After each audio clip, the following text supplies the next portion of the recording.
Direct তারা এসে নবীজির কাছে বলল, ইয়া রাসূলুল্লাহ, ইয়া হাবিবাল্লাহ, হুজুর গো, আমরা ঈমানদার।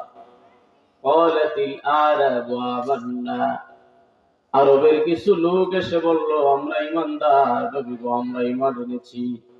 আল্লাহ বললেন, কুল লাম তুমিনু ওয়ালাকিন কুলু আসলামনা। শুরুতে আমি যে কথাটা বললাম, হয়তো আপনার প্রাণে খটকা লেগে যেতে পারে। ঈমানদার এবং মুসলমান দুই দলের মধ্যে পার্থক্য আছে। সামগ্রিকভাবে সকলকে মুসলিম বলা যায়, মুসলমান বলা যায়, কিন্তু ঈমানদার বলা বড় কঠিন। তারা এসে বলল, আমরা ঈমানদার। আল্লাহ বলে দিলেন, নবী গো, আপনি বলে দেন, লাম তুমিনু ওয়ালাকিন কুলু আসলামনা, তোমরা বলো না আমরা ঈমানদার, আমরা মুমিন, বরং তোমরা বলো আমরা ইসলাম গ্রহণ করেছি, আমরা আপনার কাছে এসেছি, আত্মসমর্পণ করেছি, এখনো ঈমানদার হতে পারি নাই। আমাকে একটা চমৎকার সাবজেক্ট দেওয়া হয়েছে। যখন বলা হয়েছে তখন আমি খুব খুশি হয়েছি যে আল্লাহ যেন এই বিষয়ের উপরে দু চারটি কথা আমাকে বলার তৌফিক দান করে, যেন উপকৃত হয় আমার এলাকার মানুষ। এবং কি বলেন, শুনতে চান আপনারা? এলোমেলো করা যাবে না। এই পিচ্ছিরা, এই ওরাই সব জায়গায় ডিস্টার্ব করে, কিন্তু এরপর তারাই দেওয়া যাবে না, ওদের দরকার আছে। কি বলেন? ঠিক না? আমরা শেষ হয়ে যাব, ভবিষ্যতে ওরা আসবে। হাজিরিন, তাহলে বোঝা গেল ঈমানদার এক জিনিস, মুসলমান আর এক জিনিস। আল্লাহ পাক নিজেই বলে দিলেন, নবী গো, আপনি তাদেরকে বলে দেন, তোমরা বলো আমরা মুসলমান, ইসলাম গ্রহণ করেছি, কিন্তু আমরা ঈমানদার হতে লাম্মা ইয়াদখুলিল ঈমানু ফি কুলুবিকুম, তোমাদের অন্তরে এখনো ঈমান প্রবেশ করে নাই। আল্লাহ বলে দিলেন। এখন যদি এই আয়াতের তাফসীর আপনি খোলেন, গ্রহণযোগ্য বিশ্ববিখ্যাত যতগুলো তাফসীর আছে, খুললে আপনি দেখবেন এই আয়াতটা আল্লাহ পাক কেন নাযিল করলেন। একদল লোক আমার নবীর সামনে এসে খুব মায়া কান্না দেখাইতে শুরু করলো, নবী গো, কত মানুষ আপনার উপরে অত্যাচার করলো, আপনি তাদেরকে দিনের দাওয়াত দিতে গেলেন, গ্রহণ তো করলোই না, উল্টা আপনার উপরে তারা অত্যাচারের স্টিং রোলার চালাইলো, আপনার দাওয়াত তারা গ্রহণ করে নেয়। আর আমরা এমন একদল মানুষ, বিনা দাওয়াতে আমরা ইচ্ছা করে আপনার কাছে এসে আমরা ঈমান এনে ফেলেছি, আমরা ঈমানদার। ওই লোকগুলোর মতলব ছিল খারাপ, উদ্দেশ্য ছিল খারাপ। এই জন্য আল্লাহ রাব্বুল আলামিন আয়াত নাযিল করে জানিয়ে দিলেন, ওদেরকে বলে দেন, ও আমার হাবিব, এখনো তোমরা ঈমানদার হতে পারো না, বরং বলো আমরা আত্মসমর্পণকারী, আমরা মুসলমান হয়েছি। তাহলে ঈমানদার এবং মুসলমানের মধ্যে তফাৎ আছে না নাই? সম্মানিত হাজরিন, ঈমান হলো তিনটা বিষয়ের সমন্বয়। কয়টা? একটু কথা বলেন, আমার দিকে তাকান সকলে, এখনো একটু এলোমেলো আছে। তিনটা বিষয়ের সমন্বয়। এক হলো অন্তর দিয়ে বিশ্বাস করতে হবে, এক নাম্বার কি? অন্তর দিয়ে বিশ্বাস করতে হবে। দুই নাম্বার হলো লিসান দিয়ে, জিহ্বা দিয়ে স্বীকৃতি দিতে হবে। তিন নাম্বার হলো আমলে বাস্তবায়ন করতে হবে। তিনটা জিনিসের সমন্বয় যদি কারোর ভিতরে পাওয়া যায়, লোকটা ঈমানদার, তাকে বলা যাবে মুমিন। তখন সে মুসলমানের কাতার থেকে আরেকটু অ্যাডভান্স হয়েছে, উপরে উঠেছে, মুসলমান থেকে ঈমানদার হয়ে গেছে। সুবহানাল্লাহ। আমরা ঈমানদার হতে চাই কি চাই না? জবান খুলে বলতে হবে, চাই কি চাই না? হাজিরিন, খুব খেয়াল করে শুনবেন, সময় কম। তিনটা জিনিসের সমন্বয় হলো ঈমান। অন্তরের বিশ্বাস, মুখের স্বীকৃতি, আমলের বাস্তবায়ন। তিনটার একটাও যদি অনুপস্থিত থাকে, তাহলে কিছু আপনাকে বলা যাবে আপনি ইসলাম গ্রহণ করেছেন, কিন্তু ঈমানদার বলা যাবে না। এই হিসাবে যদি আমরা হিসাব করি, এখন দেখা যাবে যে ঈমান আমাদের কতটুকু মজবুত আছে। বেজার হইতেছে? হাজিরিন, অন্তর দিয়ে আমার খুব বিশ্বাস আছে, আমার বাবা মুসলমান, আমার দাদা মুসলমান, মুসলিম ফ্যামিলিতে আমার জন্ম, আমি তো জন্মগত ভাবেই নামটা আমার মোহাম্মদ আছে, কথা কর না। বাংলার জমিনের মানুষের প্রত্যেকটা মানুষের মুসলমানের নামের আগে মোহাম্মদ আছে না নাই? এটা আমাদের একটা আলামত, এটা আমাদের একটা চিহ্ন। এই লোকটা মুসলমান না হিন্দু না অন্য কোন ধর্মের। হিন্দু হইলে শ্রী থাকতো, অন্য ধর্মের হইলে নামগুলা ভিন্ন ভিন্ন হইতো, কিন্তু আমাদের নাম দিয়ে পরিচয় পাওয়া যায়। যখনই দেখা থাকে মোহাম্মদ, তখনই আমরা বুঝে ফেলি এটা মোহাম্মদের উম্মত। কি বলে, ঠিক না বেঠি? আমাদের এই পরিচয় বাপদাদা থেকেই আছে, কিন্তু এই পরিচয় নিয়েই আমি পৃথিবীতে বসবাস করব এখানেই ক্ষান্ত নয়। আমার আরো কিছু দায়িত্ব আছে। অন্তরে আমার ইমান আছে, অন্তরে আমি খুব মানি, খুব ভালোবাসা, খুব প্রেম মানি, আল্লাহ মানি, আল্লাহ রাসূলকে মানি, কিন্তু মুখ দিয়ে স্বীকৃতি দেই না। ঝামেলা আছে না নাই? আমার অন্তর দিয়েও মানি, মুখ দিয়েও স্বীকৃতি দেই, অর্থাৎ বলি লা ইলাহা ইল্লাল্লাহু মুহাম্মাদুর রাসূলুল্লাহ সাল্লাল্লাহু আলাইহি ওয়াসাল্লাম। আমি বললাম আল্লাহ ছাড়া কোনো মাবুদ নাই, মুহাম্মদ সাল্লাল্লাহু আলাইহি ওয়াসাল্লাম আল্লাহ পাকের মনোনীত একজন রাসূল। এই স্বীকৃতি আমি দিলাম, মন দিয়েও মানলাম, মন থেকেও মেনে নিলাম, মুখ দিয়েও স্বীকৃতি দিলাম, কিন্তু এই পর্যন্তই আমার শেষ। আমলে বাস্তবায়ন করি নাই, তাহলে এখনো আমার মধ্যে সমস্যা আছে না নাই? কথা কোন আছে না নাই? আমার নবী বলে দিয়েছে, মা মিন আবদিন ক্বালা লা ইলাহা ইল্লাল্লাহ সুম্মা মাতা আলা যালিক ইল্লা দাখালাল জান্নাহ। আওয়াজ দিয়ে বলেন আল্লাহু আকবার।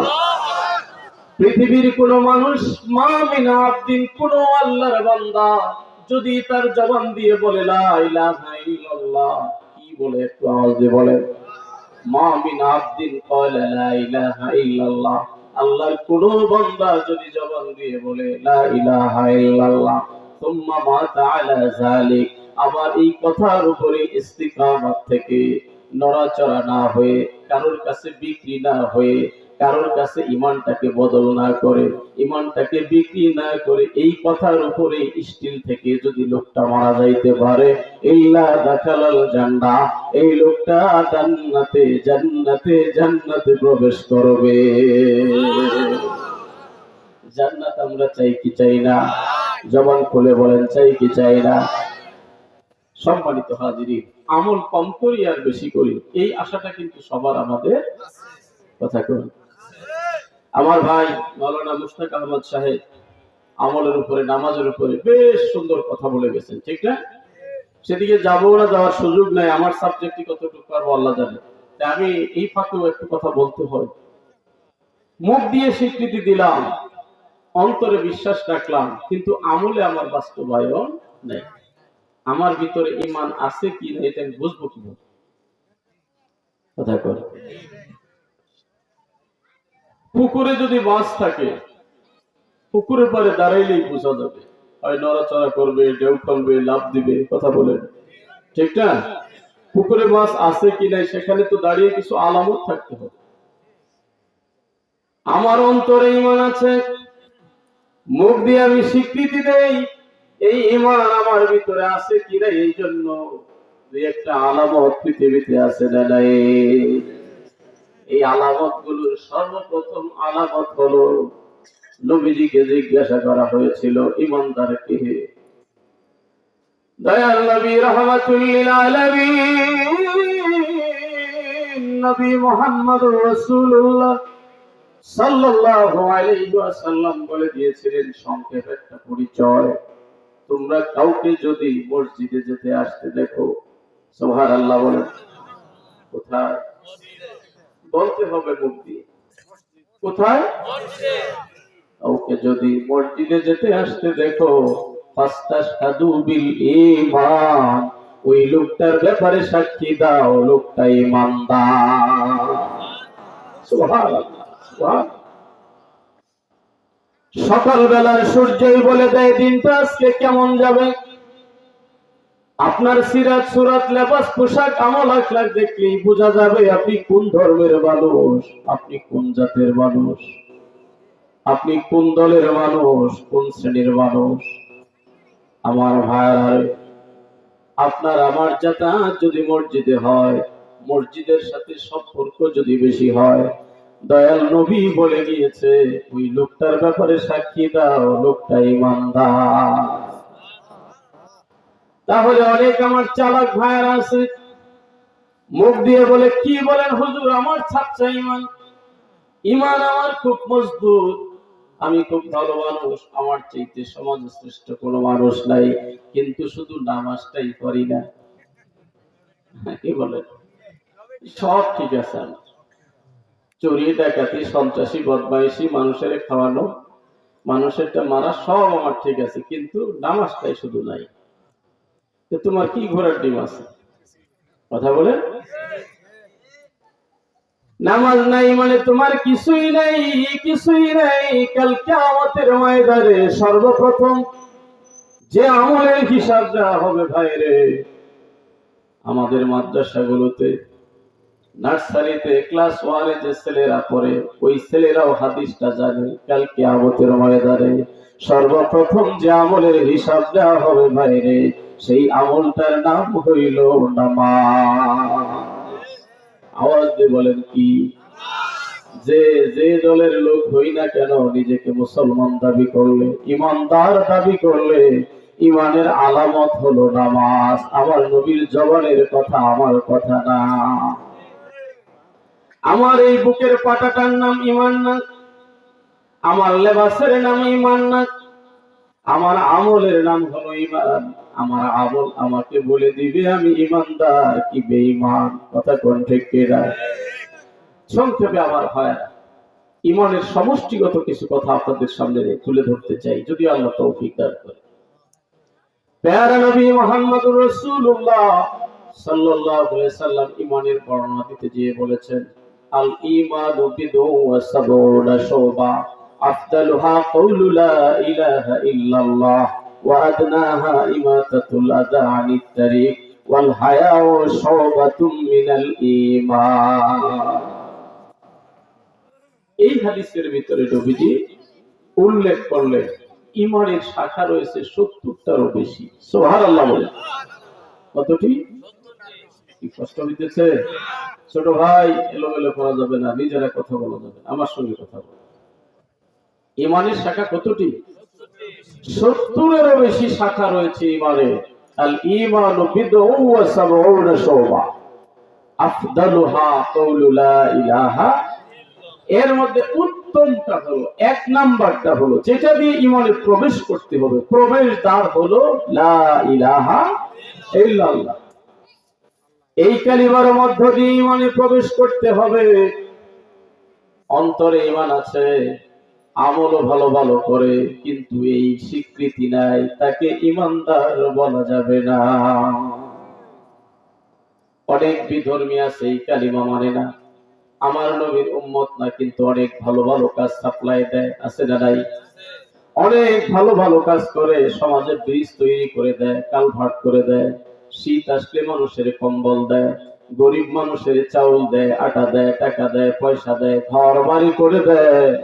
যত কিছুই করুক ভাইরে, যদি কালিমাতে স্বীকৃতি না থাকে, আল্লাহর প্রতি যদি বিশ্বাস না থাকে, নবীরে যদি না মানে, ওই লোকের হাজার দানের কোনো মূল্য নাই। এগুলো দুনিয়াতেই শেষ, আল্লাহর কাছে কোনো বিনিময় তারা পাবে না। কারণ ঈমান নাই, কিচ্ছু নাই। আওয়াজ দিয়ে বলেন ঠিক কিনা?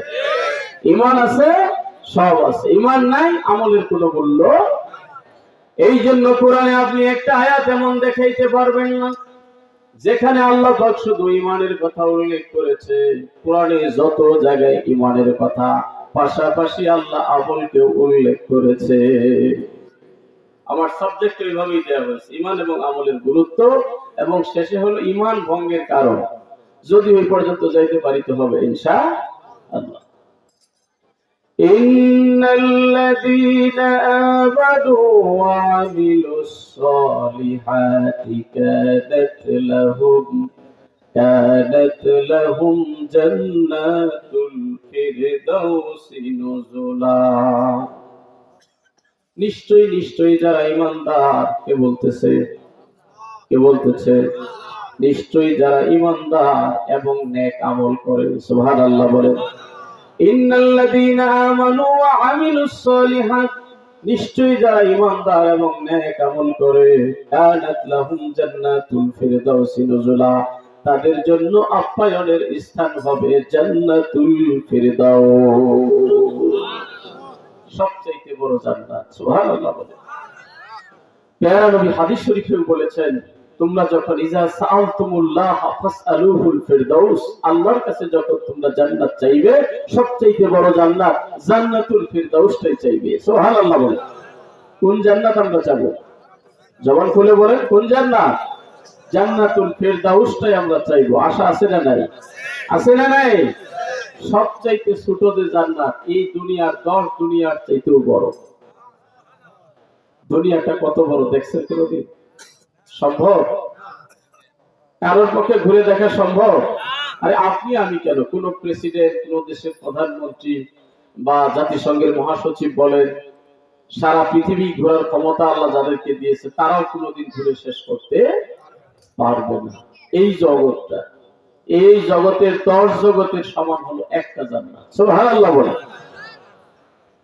আমার আল্লাহর নবী, প্যারা নবী মুহাম্মদুর রাসূলুল্লাহ সাল্লাল্লাহু আলাইহি ওয়াসাল্লাম হাদিসে কুদসিতে ফরমান, আল্লাহর কথা, আয়াদাতুল ইবাদিয়াস সালিহিন মা লা আইনুর রাআত ওয়ালা উযনু সামিআত ওয়ালা ফাতারা আলা কলবি বাশার। আমি আমার নেককার বান্দা যারা, আল্লাহ ওয়ালা যারা, আমার ওলি যারা, তাদের জন্য এমন জান্নাত আমি নির্ধারণ করে রেখেছি যা কোনোদিন কোনো চোখে দেখে নাই, ওয়ালা উযনুন সামিআত, কোনো কানে কোনোদিন শোনে নাই, ওয়ালা ফাতারা আলা কলবি বাশার, অন্তর দিয়েও চিন্তা করে বুঝাইতে পারবো না, বুঝতে পারবে না তারা আসলেই আল্লাহর জান্নাতটা কেমন। এর জন্য কি আল্লাহর জান্নাতটা অপেক্ষমান, অপেক্ষমান। আপনি বলবেন কেমনে অপেক্ষমান? চোখটা বন্ধ করে দেখেন, তখন বলবেন আজাদী শব্দ কথাটা ঠিকই বলছিল। আবার আমার ভাইয়েরা কথা আছে, সব চোখ বন্ধ এক সমান হবে না, কেউ চোখ বন্ধ করার সাথে সাথেই দেখবে জান্নাত, আবার কেউ চোখ বন্ধ করার সাথে সাথেই দেখবে জাহান্নাম। আপনি বলবেন সেটা তো কিয়ামত হবে, হাসর হবে, বিচার হবে, এরপরে যায় না ওই ব্যাপার। না না না, দয়াল নবীজি হাদিস শরীফে বলেছে, কারোর জন্য কবরটাই হবে বেহেশতের বাগান, আবার কারোর জন্য কবরটাই হবে জাহান্নামের একটা গর্ত। কারোর জন্য কবরটাই হবে কি জান্নাতের বাগান, আর কারোর জন্য কি কবরটা জাহান্নামের গর্ত। তাহলে কি আমাদেরকে কবরস্থ করার সাথে সাথেই মোটামুটি ফয়সালা বোঝা শেষ হয়ে যাবে? কথা বলে, কবর থেকে জান্নাতের একটা সুড়ঙ্গ পথ তৈরি হয়ে যাবে কুদরতি ভাবে। জান্নাতের সুঘ্রাণগুলো কবরে আসতে থাকবে। কোন মানুষের জন্য? যেই মানুষটা ছিল ঈমানদার, সুবহানাল্লাহ বলেন, যেই লোকটা ছিল নেক আমলকারী, যেই লোকটা ছিল আল্লাহওয়ালা, দুনিয়াতে বহু কিছু তাকে বিসর্জন দিতে হয়েছে, দুনিয়াতে তাকে বহু কিছু বিসর্জন দিতে হয়েছে। হাজরিন, এই দুনিয়াতে মুমিন যে, ঈমানদার যে, তাকে অনেক কিছু স্যাক্রিফাইস করতে হয়। কি বলেন ঠিক না? মন যা চায় মুমিন তাই করতে পারে? কথা কর না। মন যা চায় মুমিন কি তাই করতে পারে? মন তো কত কিছুই চায়। ভালো আছে, মন তো কত কিছুই চায়, ঠিক না? মন যা চায় তাই করা যাবে না, কারণ আমার ঈমান আমাকে বাধা দিয়ে ফেলে। আমি যে বলেছি লা ইলাহা ইল্লাল্লাহ, আল্লাহ ছাড়া কোনো মাবুদ নেই, যখন আমি বলেছি আল্লাহ ছাড়া কোনো মাবুদ নাই, তখন আমি আলোতে যা করি তখন সেই আল্লাহ আমাকে দেখে, অন্ধকারে আমি যা করি সেই আল্লাহ আমাকে দেখে, গোপনে যা করি সেই আল্লাহ আমাকে দেখে, প্রকাশ্যে যা করি সেই আল্লাহ আমাকে দেখে। وَمِنَ النَّاسِ مَن يَعْبُدُ اللَّهَ عَلَى حَرْفٍ فَإِنْ أَصَابَهُ خَيْرٌ مع النبي وإن أصابته فتنة انقلب على وجهه خسر الدنيا والآخرة ذلك هو الخسران المبين এই পৃথিবীতে কিছু মানুষ আছে যাদের ঈমান হলো আমল হলো কখনো এদিকে কখনো সেদিকে আছে না নাই দুদুল্যমান অবস্থায় অবস্থা ভালো আমলের শেষ নাই একটু দুঃখ কষ্ট বিপদ আপদ আল্লাহ দিয়েছে দেখবেন আর কিছু নাই কয়েকদিন 5 ওয়াক্ত নামাজ একবারে প্রথম কাতারে আবার দেখবেন এমন মসজিদ থেকে ভাগা ভাগছে যে 1 ওয়াক্ত নামাজও মসজিদে নাই আছে না নাই আছে না নাই এদের কথা আল্লাহ কোরআনে বলে দিয়েছে কোরআন এমন একটা সাবজেক্ট একটা এমন একটা গ্রন্থ কিয়ামত পর্যন্ত যত সমস্যা আমাদের সামনে আসবে যত সমস্যার সম্মুখীন আমরা হব সব কিছুর আগাম সমাধান আমার আল্লাহ আগেই কোরআনে দিয়েছে কি হবে কি ধরনের মানুষ পৃথিবীতে তৈরি হবে এই কথাগুলো আমার আল্লাহ কোরআনে আগেই বলে দিয়েছে হাজিরিন কষ্ট হইতেছে আপনাদের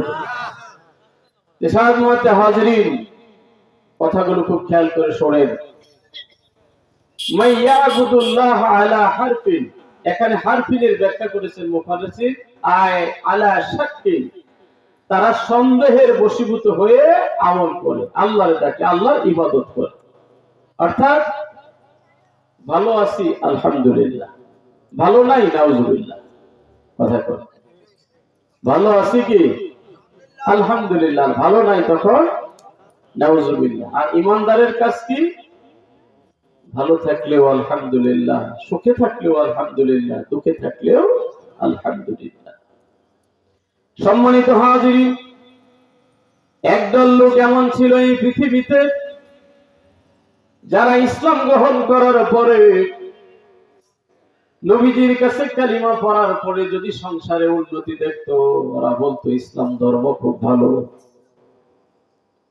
যদি দেখতো তাদের সংসারে আয় উন্নতি হয় তাহলে তারা বলতো ইসলাম ধর্ম খুব ভালো যদি দেখতো ফল ফসলে উন্নতি তাহলে ইসলাম ধর্ম ভালো যদি দেখতো তাদের স্ত্রীরা ছেলে সন্তান জন্ম দিয়েছে তাহলে ইসলাম ভালো যদি তারা দেখতো তাদের দেশ থেকে দুর্ভিক্ষ দূর হয়ে গেছে তাহলে ইসলাম ভালো এই ধরনের মন মানসিকতার লোকগুলো যখন ওই আরব সমাজে ছড়ায় পড়লো আমার আল্লাহ কোরআনের আয়াত নাজিল করে জানিয়ে দিল এক শ্রেণীর মানুষ আছে তারা সন্দেহের মধ্যে থেকে আল্লাহর ইবাদত করে অবস্থান ভালো হইলে বলে ইসলাম ভালো আর অবস্থান ভালো না হইলে বলে ইসলাম ভালো না এরা হলো দুনিয়া এবং আখিরাত দুইটাই ক্ষতিগ্রস্ত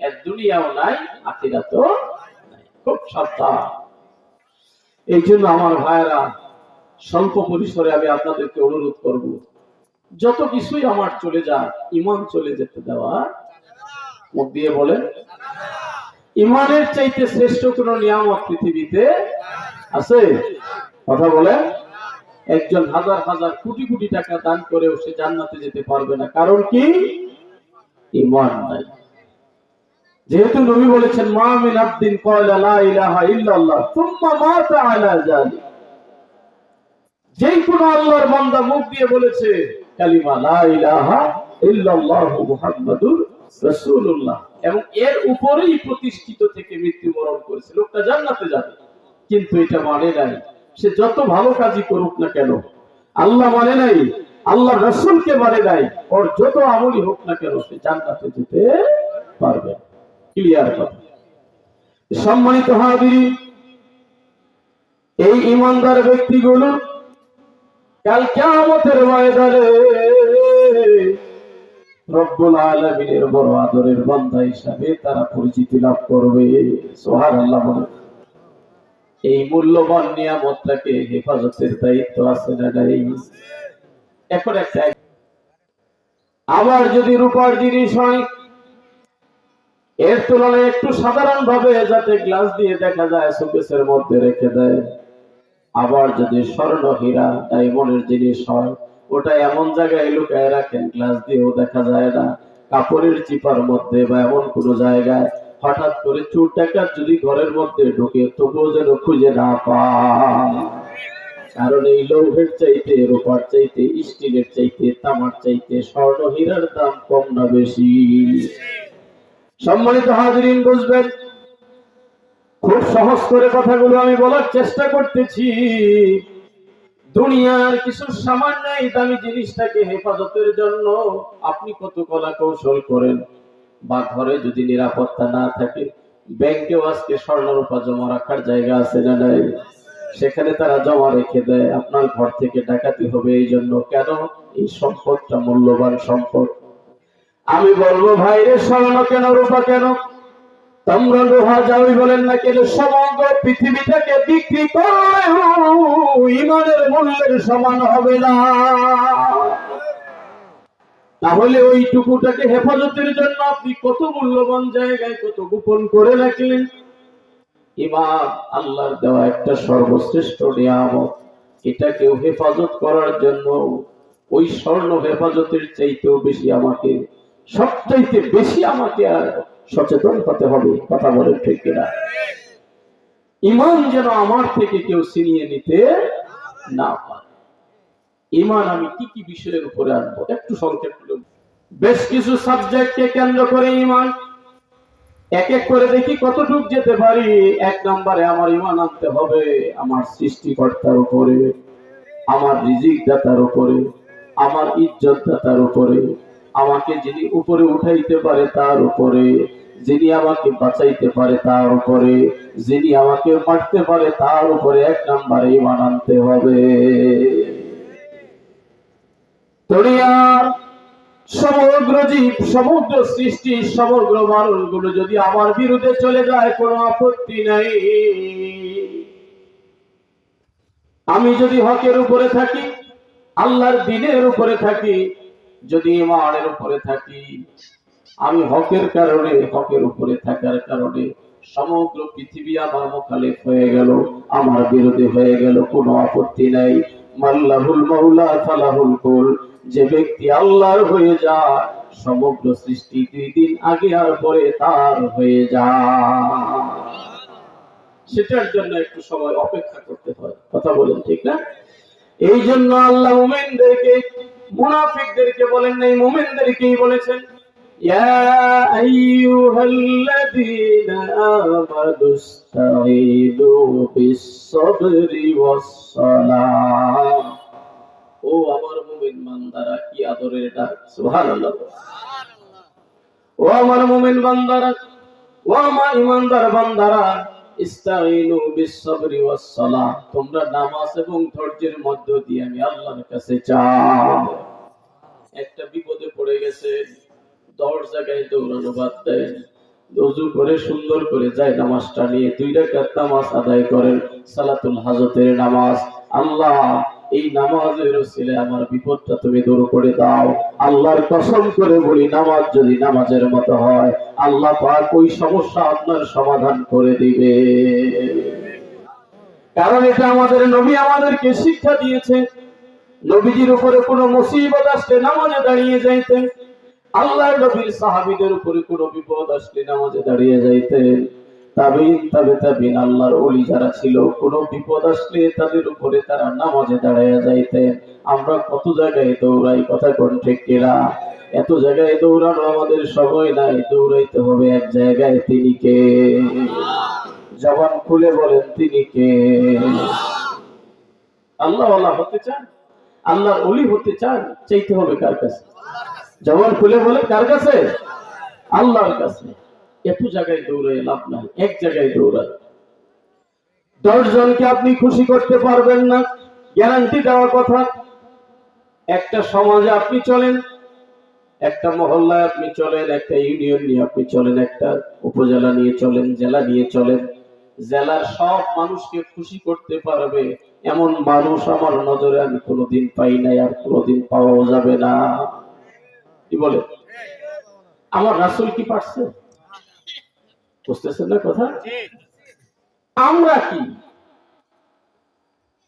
আমি মুখলেসুর রহমান আজাদী চায়ের দোকানে বসলে, রাস্তাঘাটে দাঁড়াইলে, এখানে ওখানে কত সমালোচনা, কত ঝামেলা, কত বদনাম, কত সুনাম আমার নিয়ে আছে না নাই? বা আমার আগে যারা বক্তা ওয়াজ করছে বা আরো যারা বড় আছে, আমরা যাদের কি বলবো কসমের যোগ্য না, তাদের নিয়েও দেখবে কত ধরনের কথা কত জনে বলতেছে। ঢাকা থেকে আসছি, শেরপুর থেকে সিএনজিতে উঠছি, সিবোর্ড দিয়ে আসবো, কিছুদিন আগের কথা, এখন না। 5 জন যাত্রীর মধ্যে আমি একজন যাত্রী। বাংলাদেশের স্বনামধন্য একজন আলেম, নাম আমি এখানে নাই বললাম, স্বনামধন্য একজন আলেম, বিশ্ববরণ্য মুফাসসির, ওনাকে নিয়ে আলোচনা চলতেছে সিএনজির ভিতরে। আমি একজন, আরেকজন ব্যক্তি একজন, আর 3 জন মনে হইতেছে এক জায়গায়, কারণ ওদের গল্পের ভাষায় বোঝা যাইতেছে ওরা 3 জন একসাথে গল্প করতেছে। এরকম আজে বাজে মন্তব্য ওই আলেম সম্পর্কে যা করার করলো, করতে করতে লাস্টে যায় বলতেছে যে এই হুজুরের মেয়েগুলো ভার্সিটিতে পড়ে, এই মেয়েগুলোরও চরিত্র এত খারাপ। বুঝতে পারছেন? মানে এতক্ষণ যা বলার বললো ভাই, এই কথাটা আর আমি সহ্য করতে পারলাম না। তখন সে যেই দলের হোক, আমার দলের বাহিরে হোক, আলেম তো, কথা বলেন না। আজকে আমাদের ঝামেলাই হলো এক দল আরেক দলকে আমরা মেনে নিতে পারি না। এটা হলো আমাদের সবচেয়ে নিচু জায়গা। বাংলার জমিনে যদি একটা ছোট্ট দল হয়, 10 জন লোক নিয়েও যদি একটা দল হয়, তাকেও আপনাকে মূল্যায়ন করতে হবে, তাকেও ধরে নিতে হবে সেও ইসলামের মানুষ, সেও আলেম, কোরআন সুন্নাহ যেহেতু তার ভিতরে আছে, সেও আলেম, তাকেও আমাকে মানতে হবে। কথা বলে যদি মনে করেন ইয়া করেঙ্গা হুয়া করেঙ্গা, তখন বলতে হবে তুমি কুছ नहीं করেঙ্গা, তুমি কিছুই করতে পারবা না। যে বললো যে আমি সব করব, আমার চাইতে আর বড় কেহ নাই, তাকে ধরে নিতে হবে তুমি ঘোড়ার ডিম, তুমি কিচ্ছু না। বরং মনে করতে হবে আই এম নাথিং, আমি কিচ্ছু না। আল্লাহর ওলিরা এটা মানুষকে শিক্ষা দেয়, বাবা তুমি নিজেকে সবচেয়ে ছোট মনে করো, তুমি মনে করো আমার চাইতে নিকৃষ্ট আর কেহ নাই। আজকেও একটা কিতাবে দেখলাম, অনেক বড় বুজুর্গের লেখা একটা কিতাব, আহারে চোখের পানি এসে যায়।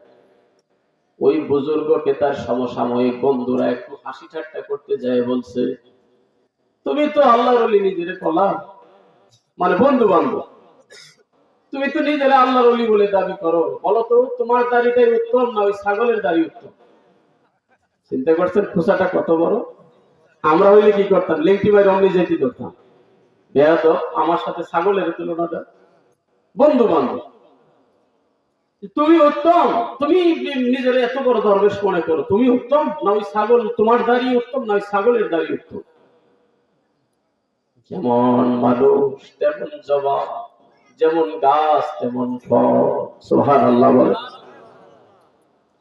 ওই আল্লাহর ওলি জবাব দিল, শোনো শোনো, তোমরা যে প্রশ্ন করেছ অনেক কঠিন প্রশ্ন, এটার জবাব দেওয়ার ক্ষমতা আমার নাই। সুবহানাল্লাহ বলে। দুনিয়াতে এই প্রশ্নের জবাব দেওয়ার ক্ষমতা আমার নাই। যদি আমি মৃত্যুবরণ করি, কি বলেছে, যদি আমি মৃত্যুবরণ করি, আমার মরণটা যদি ঈমানের সাথে হয়, সুবহানাল্লাহ বলে, আমার মরণটা যদি ঈমানের সাথে হয়, আল্লাহ যদি কবুল করে, তাহলে ওই ছাগল কেন, হাজার হাজার সৃষ্টির চাইতেও আমি শ্রেষ্ঠ। আর আমি জানি না আমার মরণ কেমন হবে।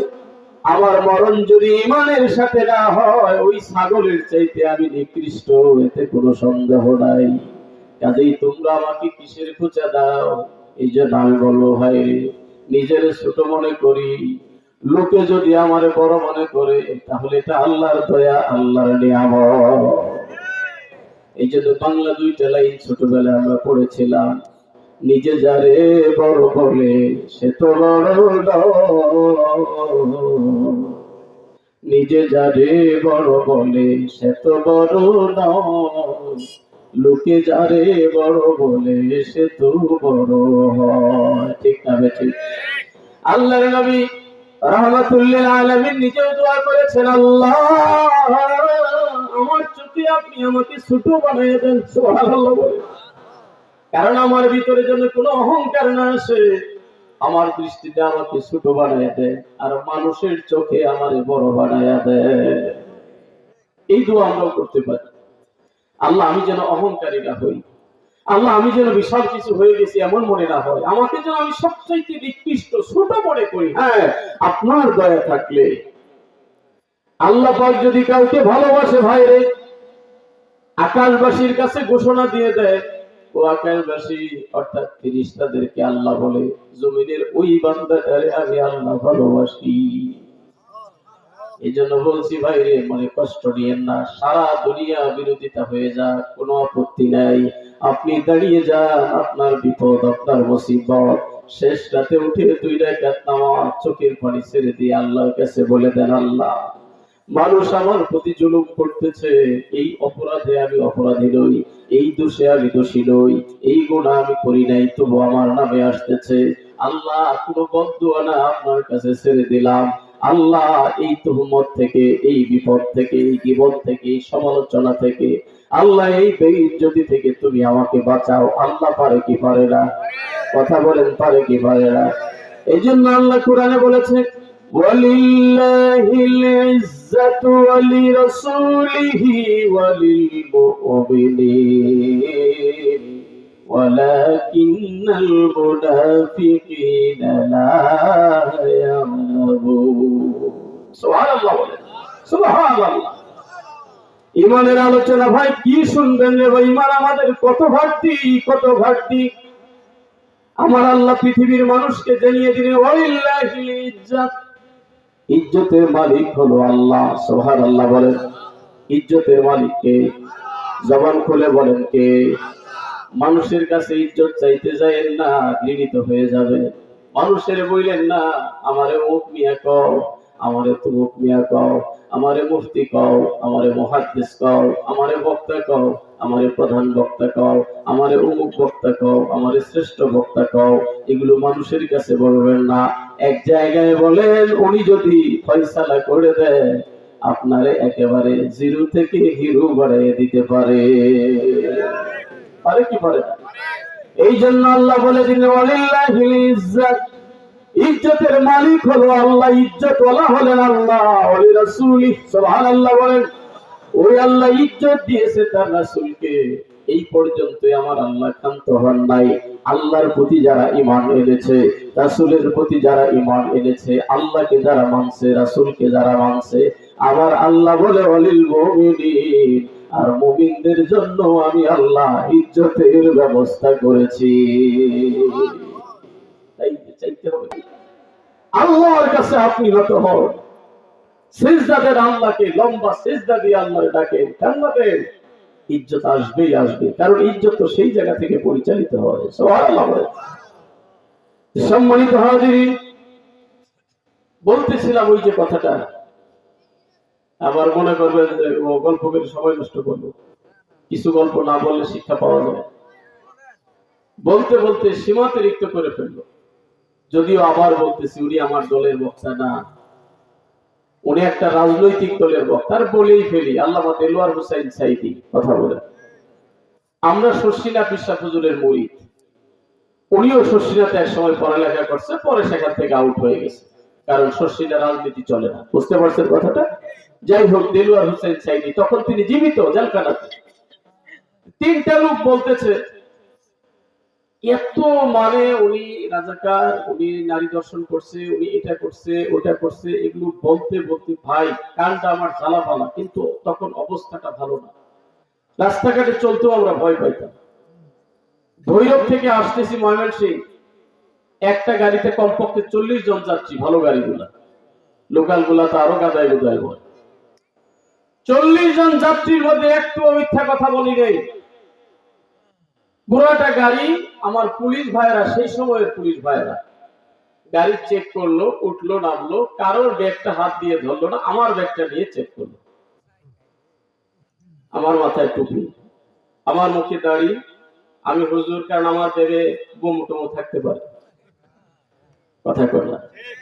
তাহলে পুরাটা গাড়ির মধ্যে আমাকে কালারিং করা হলো, কোনো জবাব আমি দিতে পারি নাই, পারলাম না। জবাব দিলেই হয়তো অ্যারেস্ট করবে, নাই মিথ্যা একটা মামলা দিয়ে দিবে।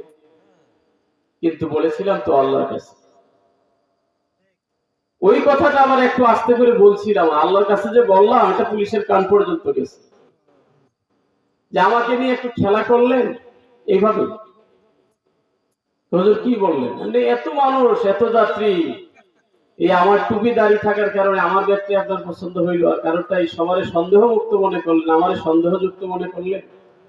কোনো জবাব দিতে পারে নাই, নেমে গেছে। সম্মানিত হাজিরিন, আরো বহু কথা পকেটে আছে, এগুলো বললে সবাই নষ্ট হয়ে যাবে, কিন্তু দিন কারোর জন্য আটকায় থাকে না। কথা বলে, কখনো উত্থান কখনো পতন, এটা ধরে নিতে হবে। এখন আপনার উত্থান আছে, 2 দিন পরে পতন হবে না, এর কি বিশ্বাস আছে? এই জন্য আল্লাহর হয়ে যান, আল্লাহর হয়ে যান। আল্লাহ যদি আপনার পক্ষ হয়, সত্যের বাতি ধীরে ধীরে ধীরে ধীরে মিট মিট মিট মিট করে জ্বলবে। কারণ আল্লাহ কোরআনে বলেছে, ওয়াকুল জাআল হক ওয়া যাহাকাল বাতিল ইন্নাল বাতিলা কানা যাহুকা। আল্লাহু আকবার। সত্য যখন প্রতিষ্ঠিত হবে, মিথ্যা তখন পালাইতে বাধ্য। আওয়াজ দিয়ে বলে ঠিক কিনা? এত বললো আর ভালো লাগতেছে না।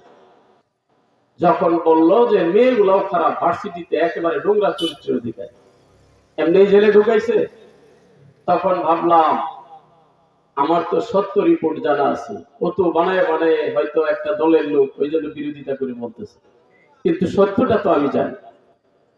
আর মোটামুটি ভাবে মান্দামারি পার হইতেছি, শ্রীবর্দির কাছাকাছি, এগুলার কথাই শুনতেছি। এরা ভাইডাঙ্গার মানুষ, কোন জায়গায়? শ্রীবর্দী ওদের চাইতে একটু হলে তো শক্তি আমাদের আছে, ওরা থাকে ভাইডাঙ্গা। কথা ঠিক না? শ্রীবর্দীর কাছাকাছি জায়গায় এসে তখন বললাম যে ভাই, অনেক কইছো তুমি, এখন একটু ব্রেক দাও মুখটা। ফিরে তাকাইছি, হুজুর কি বলতে চান? কি বলতে চাই না, অনেক বলছো, এতক্ষণ যেগুলো বলছো আমি সন্দিহান। তুমি রাজাকার বলতেছো, আমি জানি না দিলার হোসেন সাইদি রাজাকার ছিল কি ছিল না, আল্লাহ ভালো জানে। কথা কথা, কারণ ওই সময়ের ছেলে আমি না। তুমি যুদ্ধ অপরাধী বলছো, সেটা আমি জানি না, ওই সময় আমার জন্ম হয়নি। তুমি আরো কিছু বলছো, নারী ধর্ষণকারী, আমি জানি না, সে এলাকার লোক না আমি। কিন্তু এই যে লাস্টের কথাটা যে বললা, ওনার মেয়ের চরিত্রগুলো খারাপ, তুমি নিঃসন্দেহে মিথ্যাবাদী, তুমি কিছু জানো না, অতিরঞ্জিত করে ফেলেছো। তখন তো আর কথা বলে না, আপনি কি জানেন? আমি কি জানি মানে? বেয়াদব। সবচেয়ে বড় শক্ত কথা হলো, দিলওয়ার হোসেন সাইদি সাহেবের ছেলে মেয়ে কয়জন, এটা তুমি বলো। ওই 3টারে বলছি। এখন তো আর জবাব নেই। সিএনজি ড্রাইভার বলতেছে, এখন বলেন, কথা কন। মারামারি ধরাধরি কিচ্ছু না, দিলওয়ার হোসেন সাইদি সাহেবের ছেলে মেয়ে কয়জন, এটা বলো তুমি। তো কিচ্ছু জানি না, এতক্ষণ বলার কাজ শুধু বলছি। পরে বললাম, একটা মানুষের নামে এইভাবে মিথ্যা? বারবার কিন্তু আমি বলছি, উনি আমার দলের মানুষটা, আমরা সুশীলা হুজুরের লোক। কথা বলেন ঠিক না? সুশীলা মানুষের পড়ালেখা করি, এই জন্য কি দিনের দিন বলা যাবে না, এই জন্য রাত্রে রাত বলা যাবে না, যা সত্য তাই বলতে হবে। তখন আমি বললাম, মিয়া, মানুষ এইভাবে গালিগালাজ করে, দিলওয়ার হোসেন সাইদি সাহেবের তো কোনো মেয়েই নাই। তখন তো আরো বুকা সেজে গেছে, এই বেটা, দিলওয়ার হোসেন সাইদির তো কোনো মেয়ে নেই, আর তুমি বলতেছো মেয়েরাও এত চরিত্র খারাপ। মানুষ একজনের বিরুদ্ধে বললে এত বলতে হয়? এই ছেলে কিছু মানুষ সব গ্রামে সব সমাজে আছে রে ভাই, দিনের রাত বানায় করতেছে। কথা কয় আছে না নাই? দিনের রাত। দেখা গেছে আপনি সেখানে জানি নাই, কিন্তু সেই জায়গায় ব্যাপারে আপনার আপনি এমন একটা তুহমত উঠায় ছাড়ছে, কিন্তু সেগুলো কয়দিন মিথ্যা, সত্যের আড়ালে ঢাকা একদিন পড়বেই পড়বে, পড়বেই পড়বে। কথা কয় ঠিক? কয়েকটা বিষয়ের সমন্বয় হলো ঈমান। 1 নম্বরে কার উপরে? আওয়াজ দিয়ে বলেন, কার উপরে? সব কিছুর মালিক আমার আল্লাহ, এই বিশ্বাস অন্তরে রাখতে হবে। 2 নম্বরে রাসূলকে মানতে হবে। 3 নম্বরে যত রাসূল নবী পৃথিবীতে এসেছিলেন, সকলের প্রতি আমাদের ঈমান আছে না নাই? যত নবী রাসূল পৃথিবীতে আসছে, সবার প্রতি আমাদের ঈমান আছে, কিন্তু আমরা মানি কয়জনকে? কথা কর না। আল্লাহ তো মানি, রাসূল কয়জনকে মানি? এক রাসূলের শরীয়ত আমরা মানি, তিনি হলেন মুহাম্মাদুর রাসূলুল্লাহ। আল্লাহ আমাদের এক, রাসূল আমাদের এক, দলের আমাদের কোনো দেশে শেষ নাই। কথা কর ঠিক না? যত দলের মানুষ আমরা থাকি, আমি বলবো ভাইরে, গত জুমাতে ঢাকাতেও আমি বলেছি, আপনি যদি এই মুহূর্তে কবরস্থ হন ঢাকা যাত্রাবাড়িতে, ভাইরে, এই কান্দাপাড়ার জমিনে যদি এই মুহূর্তে আপনি কবরস্থ হন, আপনাকে এই মুহূর্তে কবরে যায় ঈমান বিষয়ক প্রশ্নগুলো করা হবে। সেখানে বলা হবে না তুমি চরমোনাইয়ের মুরিদ কিনা, সেখানে বলা হবে না তুমি আট্রসির মুরিদ কিনা, সেখানে বলা হবে না তুমি শর্ষিনার মুরিদ কিনা, সেখানে বলা হবে না তুমি জামাত ইসলাম কিনা, সেখানে বলা হবে না তুমি তাবলীগ জামাত কিনা, সেখানে বলা হবে মারো রাব্বু, তোমার রবকে। চিল্লায় বলেন ঠিক কিনা? দলের দোহাই দিয়ে নিজের আমলেরও খবর নাই, দলের জন্য লাফাইতে লাফাইতে নামাজও নাই, রোজাও নাই, টুপিও নাই, কিছুই নাই। কথা বলেন ঠিক কিনা? এত দল নিয়ে লাফায়েন না। দল করি কি জন্য? আল্লাহ এবং আল্লাহ রাসূলকে পাওয়ার জন্য। যেই দল দিয়ে আমি আল্লাহ আল্লাহ রাসূলকে পাবো না, ওই দল আমার দরকার নাই। ওই দল আমাকে কোনো উপকার দিতে পারবে না। ওই দল আমি ধরবো যেই দল আমাকে আমার আল্লাহর চিনাবে, যেই দল আমার রাসূলকে চিনাবে। ওই পীরের কাছে আমি যাব যেই পীর আমাকে আল্লাহ চিনাবে, ওই পীরের কাছে আমি যাব যেই পীর আমাকে রাসূল চিনাবে। আওয়াজ দিয়ে বলেন ঠিক কিনা? তাহলে আমাকে জিজ্ঞাসা করা হবে তুমি ছোট পীরের মুরিদ ছিলা না বড় পীরের মুরিদ ছিলা, তুমি বড় দলের মুরিদ ছিলা না ছোট দলের মুরিদ ছিলা। এগুলো না, কিচ্ছু না। জিজ্ঞাসা করা হবে তোমার রবকে। আওয়াজ দিয়ে বলেন তোমার রবকে। আওয়াজ দিয়ে বলেন তো রবকে। আওয়াজ দিয়ে বলেন আমাদের রবকে। কয়জনকে? এক, রাসূলকে। কারণ আমার নবী বলেছে আমি শেষ নবী, আমার পরে আর কোন নবী। আওয়াজ দিয়ে বলেন আমার নবীর পরে আর কোন নবী। সারা পৃথিবীব্যাপী আজকে দাবি উঠেছে, এটা ঈমানের অংশ। আমার নবীকে যদি আমি শেষ নবী হিসাবে না মানি, আমি বেঈমান। কথা বলেন ঠিক কিনা? নবীকে যদি নবী হিসাবে না মানি, আমার ঈমান থাকবে না। ঈমান ভঙ্গের বহু কারণ, কয়টা বলবো? দুই একটা বলে যাই। নবীকে যদি শেষ নবী হিসাবে না মানি, আমি বেঈমান। গোলাম আহমদ কাদিয়ানী, ওই পাঞ্জাবের গুরুদাসপুরে জন্ম। এই বেয়াদব জন্মগ্রহণ করেছে একটা নিম্ন এলাকায়। নিম্নমানের মানুষ, সে পৃথিবীতে দাবি করেছে আমি একজন নবী। চিল্লায় বলেন নাউজুবিল্লাহ। গোলাম আহমদ কাদিয়ানীকে যে নবী মানবে, সেই দলকে যে বিশ্বাস করবে, দলের সাথে যার সম্পর্ক আছে তার কোনো ঈমান, এমনকি তাকে যে কাফের বলবে না, সেও কাফের। সমস্ত উলামায়ে কেরামের ফতোয়া। এমনকি আগামী 15ই নভেম্বর দল মত নির্বিশেষে খতমে নবুয়ত আন্দোলনের নেতৃত্বে আগামী 15ই নভেম্বর শনিবার ঢাকা সরোয়ার্দী উদ্যানে বিশাল এক সমাবেশ হইতেছে। এক দাবি উঠবে সেখানে, কাদিয়ানীরা কাফের। সরকারের কাছে দাবি উঠবে, সংসদে আইন চাই, নবীর পরে নবী নাই। কথা বলেন ঠিক কিনা? নবীর পরে নবী নাই। আরে কোন দিক থেকে মিলাইলে তাকে নবী বলতে পারে মানুষ? নাউজুবিল্লাহ। ইমামে আজম আবু হানিফা রাহমাতুল্লাহ আলাইহির জীবদ্দশায় একবার এক এলাকায় একটা গুঞ্জন উঠছে যে অমুকে নাকি নবী দাবি করছে। ইমামে আজমের জীবদ্দশায় এক লোক বলে ফেলছে আমরা তার কাছে যাব, দলিল আদিল্লাহ চাবো, প্রমাণ চাবো যে তুমি কেমন নবী। ইমামে আজম আবু হানিফা রাহমাতুল্লাহ আলাইহির সাথে সাথে ফতোয়া দিয়েছে যে দলিল চাইতে যাবে সেও কাফের, যে দলিল চাইতে যাবে সেও কাফের। আপনি বলবেন এটা আবার কেমন কথা? কারণ সে তো আল্লাহর কুরআনই মানে নাই। মা কানা মুহাম্মাদুন আবা আহাদিন মির রিজালিকুম ওয়ালাকির রাসূলুল্লাহি ওয়া খাতামান নাবিয়্যিন। আল্লাহ কুরআনে বলছে নবী আমার, নবীরে দিয়ে খতমে নবুয়ত শেষ হয়ে গেছে, নবুয়তের সিলসিলা আল্লাহ শেষ করে দিয়েছে। এরপরে নতুন কোন দলিল যদি কেউ চাইতে যায়, তাহলে কোরআনের প্রতি তার সন্দেহ আছে না নাই? কোরআন নিয়ে যদি কারোর কোনো সন্দেহ থাকে, ওই লোকটার ঈমান থাকবে না ভাঙবে। এটাও ঈমান ভঙ্গের কারণ। কারণ আমার আল্লাহ বলেছে আলিফ লাম মিম যালিকাল কিতাবু লা রাইবা ফীহি হুদাল লিল মুত্তাকিন।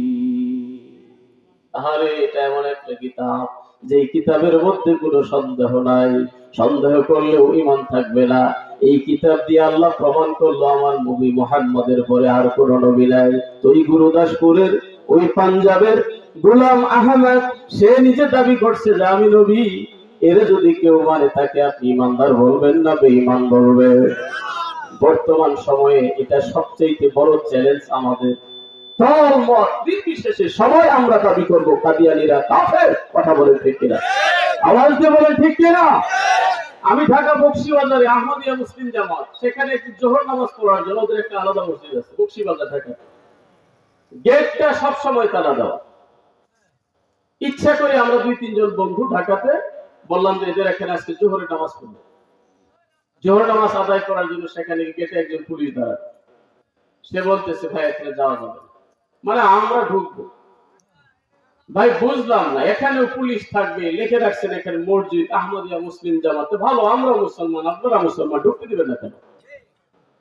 এখানে ওই যে বসের পারমিশন লাগে। তো বসের পারমিশন আপনি নেন, আমাকে নামাজ আদায় করবো, হুজুর সামনে মসজিদ আছে। না ভাই এখানেই পড়বো।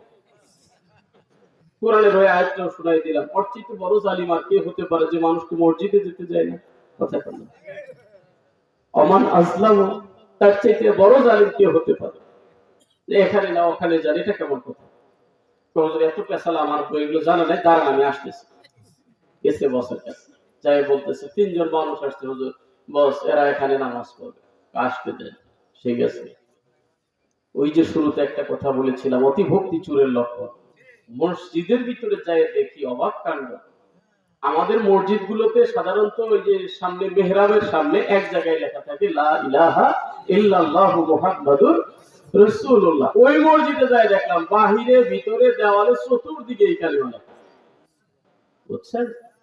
ওই কালিমা লেখা দেখেই ভিতরে আমার খবর হয়ে গেছে যেটা অতি ভক্তি চুরের লক্ষণ। সারা মসজিদ লিখে রাখছে লা ইলাহা ইল্লাল্লাহু মুহাম্মাদুর রাসূলুল্লাহ।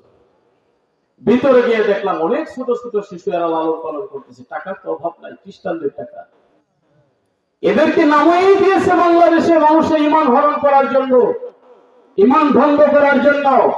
ইমান ভাঙার জন্য আর কি দরকার? কেউ যদি আমার নবীর মতো নবীকে পেয়েও বলে আরো নবী আছে, আরো আসতে পারে, নবী দিয়ে যদি পরিপূর্ণ কেউ না মনে করে, তার চেয়ে বড় বেঈমান আর কে হতে পারে? চিল্লায়ে বলে ঠিক কিনা? নবীকে আমরা খুশি না বেজা? কথা বলেন খুশি না বেজা? সেই নবীর শান মান যেখানে আমরা আছি সেখানে জীবন দিয়ে হলেও নবীর শান মান আমরা ইজ্জত আমরা হেফাজত করবো ইনশাআল্লাহ। এই ব্যাপারে কারোর সাথে কোনো আপোষ। হাজরিন, আপনারাও পারলে সেই সম্মেলনে অংশগ্রহণ করবেন। আমার আগে জানা ছিল না ওই দিনে ডেট নেওয়া আসন্ন কোনো যাতাই, নাহলে আমিও দলবল নিয়েই যাইতাম, চলেন যাই। এমন একটা আন্দোলন, কারণ নবীর জবান দিয়ে বলেছে লাউকা নাবাদি নাবিয়ান লাকানা ওমর, আমার পরে পৃথিবীতে কেউ যদি নবী হইতো সে হইতো ওমর। বুঝতে পারছে? উমরের ব্যাপারে, উমর রাদিয়াল্লাহু তাআলা আনহুর ব্যাপারে নবীজি বলেছেন আমার পরে কেউ যদি পৃথিবীতে নবী হইতো সে হইতো কে? ওমর। তো উমর যখন নবী হয় নাই, নবুয়ত পায় নাই, আর কোন বাপের বেটা নবুয়ত পায়?